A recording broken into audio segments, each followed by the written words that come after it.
At her age, her mother and Nanny did everything. She never lifted a finger. Then marriage changed everything. At 24 years old, Larissa had never cooked a meal, never washed her own clothes. Her mother and Nanny did everything for her. But the day she got married, that soft life ended. 6 months later, she was sent back home in shame. Stay to the end to see how marriage broke her pride and subscribe for more powerful life stories. In the quiet town of Oakhaven, the sun always seemed to shine brightest on one particular house. In that house lived Larissa, a girl whose face was so beautiful that people stopped walking just to watch her pass. But behind the beautiful gates of her home, a tragedy was unfolding in silence. Larissa was 24 years old, yet she did not know how to boil an egg or wash a single handkerchief. Her mother, Mrs. Daniels, believed she was protecting her only child by doing everything for her. Alongside their helper, Naomi, they scrubbed, cooked and cleaned while Larissa sat like a queen, polishing her nails and dreaming of a fairy tale life. The morning sun filtered through the silk curtains of Larissa's bedroom. She stretched her arms, waiting. Right on cue, Naomi entered with a tray of steaming tea and toasted bread. "Good morning, Miss Larissa," Naomi said softly, placing the tray on the bedside table. "I have laid out your dress for the afternoon. I also spent the morning scrubbing the stains from your clothes. You must be careful when you sit on the grass." Larissa didn't even look up from her phone. "Thank you, Naomi. Make sure my shoes are polished too. I'm meeting my friends, and I can't have a speck of dust on me. Oh, and tell my mother I want that special chicken soup for dinner." Mrs. Daniels walked in, beaming with pride at her daughter's beauty. "My darling, don't worry about a thing. As long as I am alive, you shall never stress those pretty hands. Your only job is to remain the jewel of this family. People see you and they see a life of grace. Why should you labor like a commoner when you are born to be served?" Larissa smiled, believing the lie. She didn't realize that her mother wasn't building a kingdom for her, she was building a cage. When Jonathan first saw Larissa at a local gala, he thought he had found an angel. Jonathan was a self-made man, an architect who valued structure and discipline. He was drawn to Larissa's gentle spirit, and within months, he was kneeling with a ring. "Larissa," Jonathan said, his voice thick with emotion, "I want to build a life with you. I want a home where we grow together, support each other, and build a legacy. Will you be my wife?" Larissa said yes, imagining a bigger house and even more people to serve her. On the wedding day, Mrs. Daniels pulled Jonathan aside. "Take care of my flower," she whispered. "She's delicate. She's not used to the harshness of the world." Jonathan smiled, thinking she meant emotional sensitivity. He had no idea she meant Larissa couldn't even find the kitchen in her own house. He believed that marriage was a partnership of two capable adults. He was about to find out he had married a permanent toddler. The first week in their new home was a nightmare. Jonathan returned from a 12-hour shift at a construction site, covered in dust and craving a home-cooked meal. He walked into the kitchen expecting the aroma of food, but the stove was cold.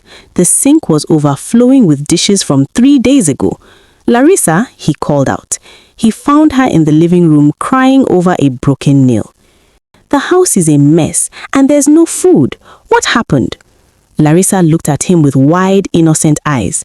"Jonathan, the lady who was supposed to come and clean didn't show up, and I don't know how to use that stove. It looks dangerous. I've been waiting for you to come home so we could order something. My stomach hurts because I haven't eaten properly all day. Why are you sounding so harsh? I thought you loved me." Jonathan took a deep breath, his heart sinking. I do love you, but I am a husband, not a butler. We live here together.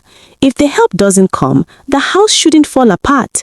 This isn't a hotel, Larissa. It's our home." 6 months passed, and the angel had become a burden.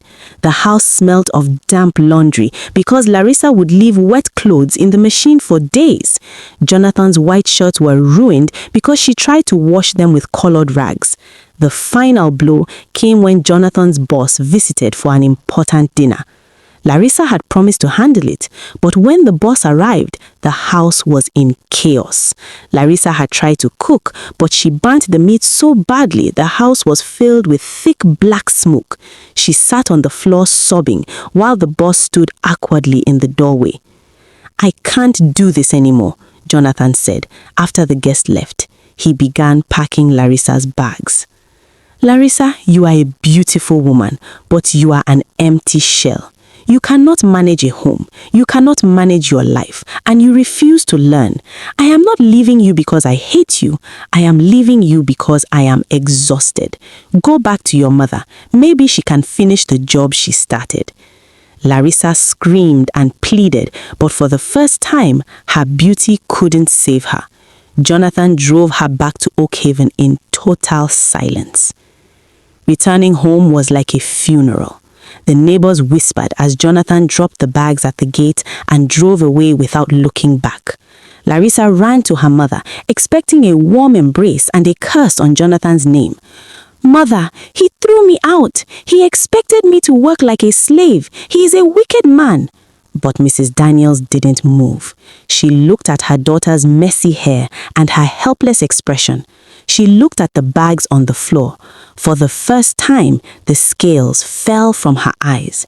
She realized that by protecting Larissa, she had actually crippled her. She saw the truth in the neighbor's mockery. "Go to your room, Larissa," Mrs. Daniels said, her voice trembling. "Naomi, do not touch those bags. Do not take water to her. From tonight, the rules of this house have changed. I have realized my mistake. I loved you into a state of uselessness, and today that love ends so that a better one can begin. You will sleep in that room exactly as you are." The next morning, Larissa waited for the usual knock on the door. It never came. By noon, her stomach was growling. She walked into the kitchen and saw her mother and Naomi eating a delicious meal of pounded yam and soup. "I'm hungry," she snapped. "Where is my portion?" Mrs. Daniels didn't even look up. "The ingredients are in the cupboard. The fire is in the kitchen. If you want to eat, you will provide for yourself. I am no longer your servant, and Naomi is here to assist me, not you. You are a divorced woman living under my roof. If you want a life, you must earn it." Larissa threw a tantrum. She broke a plate and ran to her room, vowing to not eat until they apologized. She expected them to break, but by evening, the house was quiet. No one came to beg her. The smell of fresh food wafted under her door, mocking her. She realized with a shock of cold fear that she was truly on her own. 3 days later, hunger broke Larissa's pride. She crept into the kitchen at dawn. She tried to light the stove, screaming when the flame flared up. She tried to peel a yam, cutting her finger in the process. She sat on the floor and cried. But then she remembered Jonathan's disappointed face. She tried again. Slowly, she peeled the yam. She boiled it. It was salty and hard, but as she took the first bite, she felt a strange sensation. It was the taste of effort. Naomi walked in and saw her. Instead of taking over, Naomi sat beside her. "The salt goes in after the water boils, Miss Larissa, and you must slice it thinner. Come, I will show you, but I will not do it for you. Your mother is watching from the window. She is crying because she is happy to see you finally standing on your own feet." Larissa looked up, her eyes misty. "Help me, Naomi. I don't want to be a doll anymore. I want to be a human being." As Larissa practiced her chores, she began to notice Naomi differently. Naomi was getting married soon. Larissa visited Naomi's small house and was shocked. It wasn't expensive, but it was glowing. Everything was organized. Naomi's fiancé looked at her with such deep respect and partnership. "How do you do it?" Larissa asked. "You work all day, yet your home is perfect." Naomi smiled, wiping her hands on her apron. "Discipline is not a burden, Larissa. It is a gift you give to yourself and the people you love. When I cook for my husband, I am telling him he is valued. When I keep my house clean, I am creating peace. Beauty is what you see in the mirror, but character is what people feel when they walk into your life. You have the beauty. Now you are building the character." Larissa realized that Naomi, the woman she used to ignore, was actually much wealthier in spirit than she had ever been. A year passed. The golden doll was gone. In her place was a woman with steady hands and a confident smile. Larissa had started a small business selling baked goods at the local market. She did her own laundry, managed her own finances, and even helped her mother around the house. Word began to spread. People didn't talk about her beauty anymore. They talked about her lemon cakes and her hardworking nature. One afternoon, while she was at her stall, a familiar car pulled up. Jonathan stepped out. He had heard the rumors and couldn't believe them. He saw Larissa handling customers, counting change, and laughing with a neighbor. She wasn't wearing expensive silk, just a simple apron, but she looked more radiant than ever. "Larissa?" he whispered. She looked at him, and for the first time, she didn't look down in shame. She looked him straight in the eye. "Hello, Jonathan. Would you like to try a cupcake? I made them myself." Jonathan stayed for hours. They talked, not about the past, but about the future. He saw a woman who could stand beside him, not behind him. "I heard you changed," Jonathan said softly, "but seeing it is different. I am sorry I gave up on you, but I am glad I did because it forced you to find this version of yourself." Larissa smiled, looking at her hands. They weren't as soft as they used to be, but they were capable. "Don't be sorry, Jonathan. You didn't leave a wife, you left a child. I had to grow up. My mother loved me, but she almost ruined me with that love. Now I know that my value doesn't come from my face, but from what I can contribute to the world." Larissa back in her mother's garden, teaching a group of young village girls how to bake. She tells them the same thing her mother finally told her. Beauty is a gift, but responsibility is a choice. One gets you noticed, but the other gets you respected. Dear viewers, what lessons did you take away from this dramatic tale? We'd love to hear your thoughts in the comments below. If you enjoyed the story, give us a thumbs up, share it with friends, and hit that subscribe button. Don't forget to turn on notifications so you never miss out on our latest updates. Stay blessed.